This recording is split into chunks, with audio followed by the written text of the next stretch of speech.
விடிய ஆட்சியில் காவிரி உரிமை பறிபோவதாகவும் மேகதாதுவில் கர்நாடகா அணை கட்டி விட்டால் தமிழ்நாடு பாலைவனமாக மாறிவிடும் எனவும் முன்னாள் அமைச்சர் ஆர்பி உதயகுமார் எச்சரிக்கை விடுத்துள்ளார்.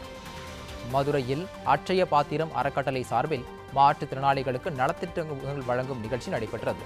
இதில் அதிமுக முன்னாள் அமைச்சர் ஆர்பி உதயகுமார் கலந்து கொண்டு மாற்றுத்திறனாளிகளுக்கு அரிசி மற்றும் பல்வேறு நலத்திட்ட உதவிகளை வழங்கினார்.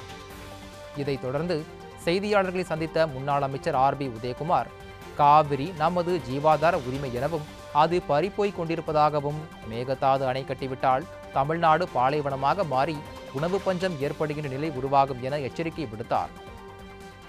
மேலும் காவிரி உரிமையை காவு கொடுத்து சரியான திட்டமிடுதல் இல்லாமல் விளம்பரத்திற்காகவே செயல்படக்கூடிய அரசாக விடிய அரசு உள்ளதாக அவர் குற்றம் சாட்டினார்.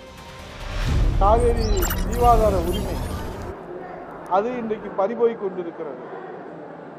மேகதாது அணை கட்டிவிட்டால் தமிழ்நாடு பாலைவனமாக மாறும், இங்கே உணவு பஞ்சம் ஏற்படும். முதலமைச்சர் அவர்கள் எந்த விதமான ஆய்வு மேற்கொள்ளாமல் தண்ணீரை திறந்து விட்டு விட்டார். அதனால் இப்போது விளைவு என்ன? 41 ஆண்டுகளில் கடந்த 41 ஆண்டுகளில் 31 அடிக்கு கீழே மேட்டூர் அணை இருந்தது.